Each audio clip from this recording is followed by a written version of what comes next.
नमस्कार, welcome back दोस्तों। कैसे हो आप सभी लोग। Fantasy talent hub YouTube channel में आप सभी लोगों का स्वागत है।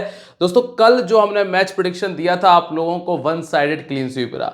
और दोस्तों ऐसा ही हम लगातार करते आ रहे हैं पिछले लगभग 20 मैचेस से। 2-3 मैचेस कुछ अनएक्सपेक्टेड रहे थे, बाकी सभी मैचेस में हमने क्लीन स्वीप किया है। और आज की इस वीडियो के अंदर हम कवर करेंगे बेंगलुरु और लखनऊ के बीच होने वाले आईपीएल के मैच नंबर 13 के बारे में पूरी डिटेल से जानकारी आपको देंगे, क्योंकि बहुत बड़ी बड़ी अपडेट्स आपके सामने आएंगी, जिसके बाद कॉम्बिनेशन बनाना थोड़ा सा आपके लिए और बेहतर हो जाएगा। तो चलिए दोस्तों शुरुआत करते हैं। और दोस्तों लास्ट जो मैच था उसके विनर थे अमर और साथ में थे राहुल। ये दोनों भाइयों को जो हमने डीएम कर दिया है, आप लोग अपना रिप्लाई मुझे इंस्टाग्राम पर दे दीजिएगा, जिससे कि मैं आप लोगों तक प्राइज आपका पहुंचा सकूं। चलिए बात करते हैं इस मैच के बारे में। और दोस्तों इस मैच का सबसे बड़ा अपडेट पता है आपको क्या है? इस मैच का सबसे बड़ा अपडेट है कि विराट कोहली नहीं है। और विराट कोहली नहीं होने के पीछे का कारण है कि भैया उनको एंकल इंजरी हो गई है। एंकल इंजरी की वजह से विराट कोहली इस मैच में नहीं खेलेंगे और इसका बहुत बड़ा नुकसान लखनऊ टीम को होने वाला है। समझ रहे हो ना आप? तो दोस्तों बात करते हैं सबसे पहले वेन्यू के बारे में। मैच होगा एम चिन्नास्वामी स्टेडियम बेंगलुरु में। दोस्तों बेंगलुरु का ये जो ग्राउंड है ना, ये तो आपको समझ में आ चुका होगा कि अगर यहाँ 200 से ऊपर का स्कोर आपने नहीं किया तो आपका जीतना मुश्किल है। यहाँ पे आपको 220 230 तो बनाना पड़ेगा। और जिस तरह से बेंगलोर की बैटिंग चल रही है तो दोस्तों 230 भी छोटा पड़ सकता है। तो जो मुश्किल है लखनऊ के लिए हाल फिलहाल की स्थिति में, ना ही मार्श का फॉर्म है, ना ही मार्कराम का फॉर्म है, ना ही पंत का फॉर्म है और ना ही पूरन का फॉर्म है। थोड़े से फेरबदल कर लेने चाहिए लखनऊ की टीम को भी। अभी दोस्तों इस ग्राउंड के बारे में डिटेल से चर्चा करेंगे, लेकिन अगर आप लोगों ने अभी तक चैनल को सब्सक्राइब नहीं किया है तो सबसे पहले चैनल को सब्सक्राइब करके बेल आइकन पर प्रेस कर दीजिएगा। और इसके अलावा दोस्तों टेलीग्राम ज्वाइन कर लीजिए। टेलीग्राम पर मैं आपको अपनी फाइनल अपडेट देता हूं। लास्ट मैच का कॉम्बिनेशन देखो, उसके पहले वाले मैच का देखो, उसके पहले वाले मैच का देखो, आपको मजा आ जाएगा। सभी मैचेस में वन साइडेड परफॉर्मेंस रहा है। आप जाकर टेलीग्राम पे चेक कर सकते हो, क्योंकि यहाँ बोलने से कोई फ़ायदा भी नहीं होगा। टेलीग्राम का लिंक डिस्क्रिप्शन और कमेंट सेक्शन में है। अब दोस्तों जो स्टेडियम है बेंगलुरु का, जो छोटा सा ग्राउंड है जहाँ हमने बात की है कि 200 बनना बहुत ज़रूरी है, इस मैदान पर सेकंड बैटिंग करना और ज़्यादा आसान हो जाता है। अगर आप पिछले कुछ मैचेस उठाकर देखेंगे, जैसे ये वाला मैच था जिसमें बेंगलोर ने 250 बना दिया। जब हैदराबाद ने 200 बनाए तो बेंगलोर ने चेस कर लिया, वो भी 15 ओवर में। अभी ये दो मैच जो इस मैदान पर बेंगलोर ने खेले हैं ना, उन दोनों मैचेस में स्थिति तो यही थी कि आप 250 के पीछे जा रहे थे। पहले वाले मैच में भी आप देखेंगे 15 ओवर में 203 बना दिया था। इस वाले मैच में 20 ओवर में 250 बना दिया। तो कुल मिलाकर लखनऊ के पास में जो गेंदबाजी है वो आपको शायद 250 तो ना करने दे, लेकिन हाँ 200 के आसपास तो फिर भी आप पहुंच ही जाएंगे। अब स्कोर करने वाले प्लेयर्स की हम चर्चा करते हैं। यहाँ पर टिम डेविड ने स्कोर किया था, लास्ट कुछ ओवर्स में धुआंधार किया, नंबर 5 पर बैटिंग कर रहे थे। हालांकि यहाँ टॉप ऑर्डर से भी स्कोर आया था। इस वाले मैच में ईशान किशन ने स्कोर किया, जो कि नंबर 3 पर बैटिंग कर रहे थे। यहां से विराट कोहली ओपन कर रहे थे, यहां पर भी विराट कोहली ओपन कर रहे थे। तो एक चीज तो हमें पता है कि टॉप ऑर्डर से स्कोर तो आएगा। अगर आपको डाउट ना हो, अगर आप कंफ्यूज ना हो, तो आप टॉप ऑर्डर से अपना कैप्टन वाइस कैप्टन का सिलेक्शन कर सकते हैं। ठीक है। सेकेंड इनिंग की अगर हम चर्चा करें तो यहां पर भी बहुत हद तक वही स्थिति है। आयुष ओपन कर रहे थे, जायसवाल ओपन कर रहे थे, विराट ओपन कर रहे थे और यहां पे सरफराज ने 50 किया था, जो कि नंबर 4 पर थे। चूंकि अभी सीएसके स्टार्टिंग में स्ट्रगल कर रही थी, लेकिन अभी सीएसके अच्छा कर रही है। अब अगर हम चर्चा करें पावर प्ले की, तो भैया 50 रन पर 1 विकेट था, 49 पर 3 विकेट थे, यहां कोई विकेट नहीं था और यहां पर भी कोई विकेट नहीं था। एकमात्र मैच जिसमें हैदराबाद की टीम फंस गई थी। बाकी मैचेस में पावर प्ले में ना तो हमें विकेट देखने मिल रहा है और भरपूर रन देखने मिल रहा है। तो आप ये मानकर चलिएगा कि जो पावर प्ले है वो बैटर्स के हक का रहेगा। और बैटर्स के हक का रहेगा तो क्या करना है आपको, यहाँ पर आप यस करके आगे बढ़ेंगे। अगर गलती से भी आपको 50 के आसपास का स्कोर मिल जाता है तो। सेकेंड इनिंग में अगर आप देखें तो 77, 58 पे 2, 3 यहाँ थे, 1 विकेट हमने यहाँ देख लिया, 2 विकेट हमने यहाँ देखे। तो सेकेंड इनिंग में कम से कम 1 और मैक्सिमम 2 विकेट तक का पावर प्ले में देख लेंगे। और रही बात फास्ट बॉलर और स्पिनर्स की, ये ग्राउंड स्पिनर के हिसाब का है ही नहीं। हाँ बहुत अगर मिस्ट्री स्पिनर है तो वो एक अलग बात है। चूंकि अगर आप दोनों टीमों का स्पिन डिपार्टमेंट देखेंगे तो वहां कोई आपको क्वालिटी स्पिनर नहीं मिलेगा। आप कुणाल पांड्या को स्पिनर में गिनना भूल जाओ। वो एक गेंद बाउंस डालेंगे, एक गेंद स्पिन डालेंगे, फिर एक गेंद कुछ अलग एक्शन से डालेंगे। मतलब उन्होंने 108 तरह के एक्शन का इजाद कर लिया है। इस वजह से उनको आप स्पिनर की श्रेणी से बाहर कर दीजिए। बाकी अगर आप देखोगे तो दोनों टीमों के पास में ऐसी कोई क्वालिटी स्पिनिंग डिपार्टमेंट नहीं है, जिस वजह से आप ज़्यादातर विकेट फास्ट बॉलर्स के ही खाते में देखेंगे। और एक अच्छा बैटिंग ट्रैक मिल जाने की वजह से बल्लेबाजों को ही आपको कैप्टन वाइस कैप्टन करना है। आपके जो डाउट्स है, बहुत बड़े डाउट्स थे, जो हमने डिस्को क्लियर कर दिया है। अब दोनों टीमों का अगर हेड टू हेड देखें तो बेंगलोर का पलड़ा अभी तक तो भारी रहा है। लास्ट टाइम जब लखनऊ ने 227 बनाया था, बेंगलोर ने वो भी चेस कर लिया, जिसमें ऐसा एक प्लेयर जिसको एक 14 साल का बच्चा भी गरिया रहा था, उसने 85 का स्कोर किया था। ठीक है, ऋषभ पंत का 118 आया था इस मैच में, मार्स का 67 आया था, विलियम के 2 विकेट थे, चूंकि वो भी नहीं है यहाँ। मयंक अग्रवाल थे, वो भी इस टीम में नहीं है। और अब तो विराट कोहली भी आपको इस मैच में नजर नहीं आएंगे। ठीक है, इसके पहले एक और मैच था जो लखनऊ ने जीता था, जिसमें क्विंटन का हाथ था, पर क्विंटन अभी टीम में नहीं है। पूरन के 40 थे, यादव के 3 विकेट थे, नवीन उलहक टीम में नहीं है, और महिपाल लोमरोर का 33 था, मैक्सवेल के 2 विकेट थे। ये दोनों ही इस टीम में अभी मौजूद नहीं है। अब अगर हम पहले बेंगलुरु की संभावित 11 की बात कर लेते हैं, जो बहुत बड़ा चेंज है ना, जिसकी वजह से लखनऊ को नुकसान होने की संभावना है, वो है कि कोहली नहीं है। अब अगर आप पिछला मैच उठाकर देखेंगे, कोहली ने 130 के स्ट्राइक रेट से रन किए थे, जहां पूरी टीम लगभग 200 और 200 प्लस के स्ट्राइक रेट से स्कोर कर रही थी। फंस गए थे कोहली लास्ट मैच के अंदर। अगर खड़े रहते तो शायद बाद में स्ट्राइक रेट थोड़ा सा कवर होता, लेकिन उसका नुकसान बेंगलोर को उठाना पड़ता, क्योंकि 250 नहीं बनते फिर। अब आप यहाँ देखें, मतलब 220 230 ना बनते तो 40 थे शायद एमआई के सामने। आप यहाँ पर देखें कि जब विराट कोहली नहीं होंगे तो ओपन कौन करेगा। अब इनके पास फिर ओपन के लिए या तो देवदत्त आ जाएंगे, देवदत्त का इस्तेमाल एज अ ओपनर हो जाएगा, और वेंकटेश अय्यर नंबर 3 आ जाएंगे, या फिर वेंकटेश अय्यर जो कि पहले कोलकाता के लिए ओपन किया करते थे, वो भी ओपन कर सकते हैं। तो यहाँ पे आपको ये चेंज देखने मिलेगा। और विराट कोहली जो टीम में नहीं खेल रहे हैं, इसके पीछे का कारण है उनकी एंकल इंजरी की वजह से नहीं खेल रहे। तो संभवतः 2 या 3 मैचेस का रेस्ट हो सकता है, 2 मैच कम से कम, एक पिछला और इसके अलावा एक अगला, और इसके बाद एक और अगले मैच का रेस्ट पॉसिबल है।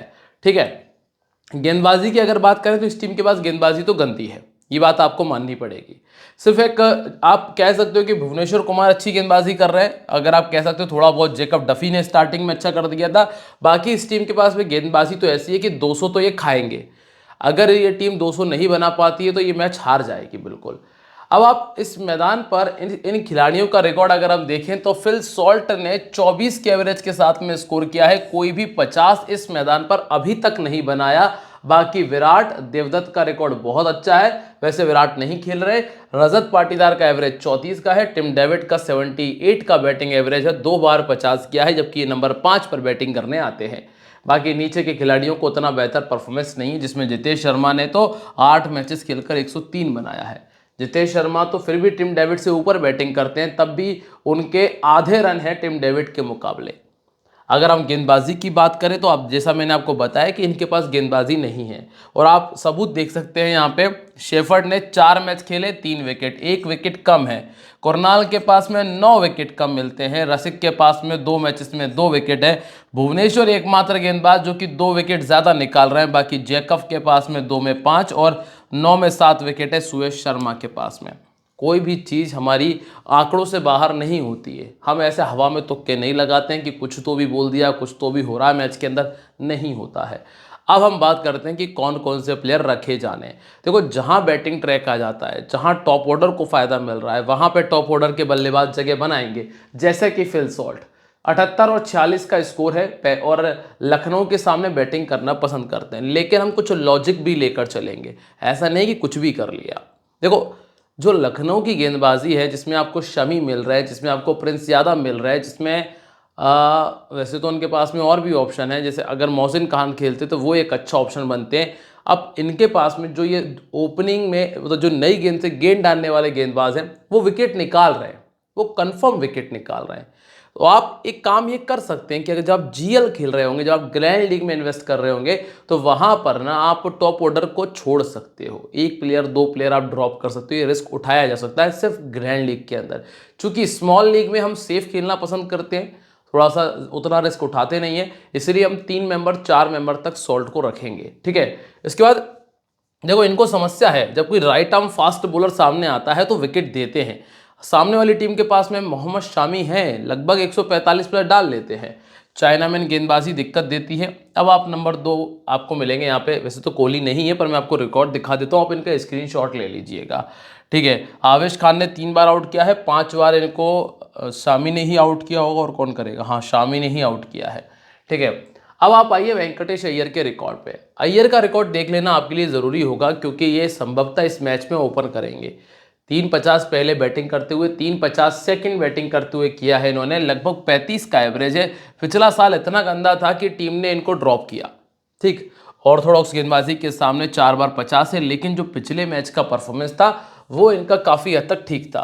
इस वजह से आप इनको जीएल में ट्राई कर सकते हो, पहली चीज़ तो ये। और सिद्धार्थ, मणिमानन सिद्धार्थ इनको परेशान करेंगे। फिर आपको मिलते हैं देवदत्त पडिक्कल। अब चूंकि हम ये मान के चल रहे हैं कि शामी और प्रिंस यादव पावर प्ले में कम से कम 1 और मैक्सिमम 2 विकेट निकाल कर देंगे, तो पडिक्कल के पास में मौका होगा कि खड़े रहकर स्कोर करें। पिछले मैच में हुआ यह था कि पाटीदार नंबर 3 आ गए थे, क्योंकि टॉप ऑर्डर से 10 ओवर तक विकेट नहीं गिरा था, 100 रन की पार्टनरशिप हो गई थी। लेकिन यहाँ विकेट आएगा तो पडिक्कल की वापसी होगी, और पडिक्कल अब ऐसी सिचुएशन में आपके पास में वाइस कैप्टनसी की बहुत कमाल चॉइस बन जाएंगे, वो भी स्मॉल लीग के अंदर। ध्यान रखिएगा, ऑर्थोडॉक्स ने इनको भी परेशान किया है, 3 बार आउट हुए हैं, और मणिमानन सिद्धार्थ, जॉर्जी लिंडे, ये 2 ऑप्शन इनके पास में मौजूद हैं। फिर आपको मिलते हैं रजत पाटीदार। पाटीदार जिस तरह की फॉर्म में है, उस तरह की फॉर्म को हमें रखना पड़ेगा, चाहे कुछ हो या ना हो, क्योंकि इस ग्राउंड पर तो इनके बैट से स्कोर आता ही आता है। इसीलिए ये खिलाड़ी आपके लिए कंफर्म है, स्पेशली टीम पहले बैटिंग करती है तब बहुत अच्छा करते हैं। फिर आपको मिलते हैं नंबर 5 पे जितेश शर्मा, जिनकी तरफ अभी हमारा दिमाग नहीं है।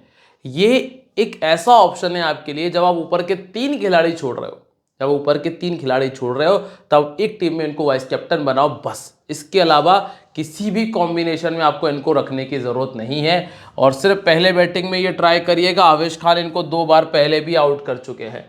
टिम डेविड को मत छोड़ना, क्योंकि टिम डेविड अगर 15 गेंदें भी खेलेंगे तो उसमें भी 50 कर सकते हैं। इसीलिए टिम डेविड आपके लिए ऑलमोस्ट कन्फर्म पिक है, ये हमारी टीम में रहने वाले हैं। इसके बाद रोमारियो शेफर्ड है।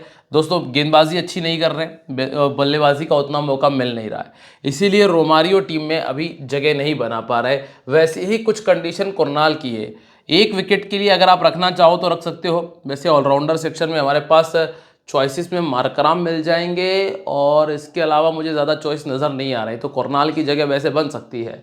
अब आप इसके अलावा अगर गेंदबाजी देखें, वैसे कुरनाल के अलावा इनके पास और गेंदबाजी भी नहीं है। राशिद सलाम 1 विकेट इन्होंने लास्ट मैच में निकाला था, वैसा ही कुछ रिकॉर्ड इनका है भी।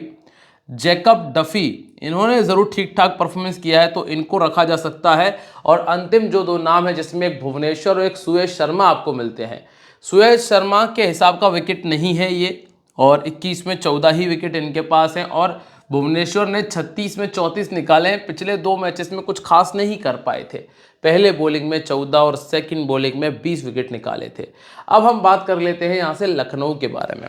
लखनऊ तक अगर हम आ ही चुके हैं, और अगर आप लोग सब कुछ बेहतर तरीके से समझ रहे हो, तो वीडियो को लाइक करो, कमेंट करके मुझे बता दो कि वीडियो आप लोगों को कैसा लग रहा है। कहीं कोई समस्या है तो वो भी पूछ लीजिएगा।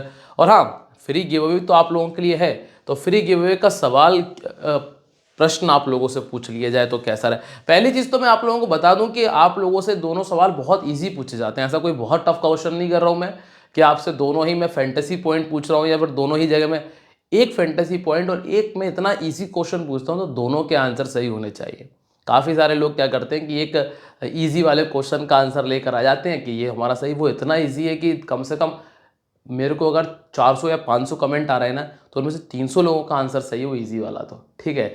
इसलिए याद रखिए करें। अब सवाल हमारा बहुत नॉर्मल सा ही रहेगा। आपको मुझे ये बताना है इस मैच के अंदर कि जो ऋषभ पंत है ये कितना स्कोर करके देंगे। ये इजी क्वेश्चन है, कितना स्कोर करके देंगे। और एक और सवाल आप लोगों से हम पूछ लेंगे, वो हमारा सवाल ये है कि भैया जो दोनों टीम्स मिलाकर, दोनों टीमों के मिलाकर टोटल कितने विकेट आपको इस मैच के अंदर देखने मिलेंगे। इसका जवाब आपको हमें कमेंट सेक्शन में देना है, इजी है, दे दीजिएगा। और दोनों का सवाल जवाब एक ही कमेंट में दीजिएगा, एडिट मत करना बार बार, ठीक है। मैच के बाद जवाब मत दीजिएगा। अब यहाँ ना चेंजेस क्या करने चाहिए वो मैं अब थोड़ा सा आपसे डिस्कस कर लेता हूँ, क्योंकि मैच के बारे में भी हम बात कर ही रहे, तो वो भी डिस्कस कर लेना चाहिए। देखो इनके पास में एक अच्छा बल्लेबाज बैठा हुआ है, ब्रिज्जिक, मैथ्यू ब्रिज्जिक इनके पास बैठा हुआ है, और निकोलस पूरन को हटा देना चाहिए क्योंकि इनके बैट पे बिल्कुल भी बॉल नहीं आ रहा है। और इनको ये करना चाहिए कि ब्रिज्जिक से कराएं ऊपर, मार्कराम नंबर 3 पर आ जाएं, ऋषभ पंत नंबर 5 पर आ जाए। ये अगर चेंज कर लेते हैं तो इनका एक बेहतर कॉम्बिनेशन बन जाएगा। और हाँ, ये अब्दुल समद के स्थान पे अक्षत रघुवंशी को खिला लेना चाहिए अगर आप ज़्यादा कुछ चेंज नहीं भी कर रहे तो। अक्षत रघुवंशी ये हमारे मेरे पास का ही एक जिला है, वहाँ का रहने वाला, लेकिन बहुत अच्छा क्रिकेट खेलता लड़का।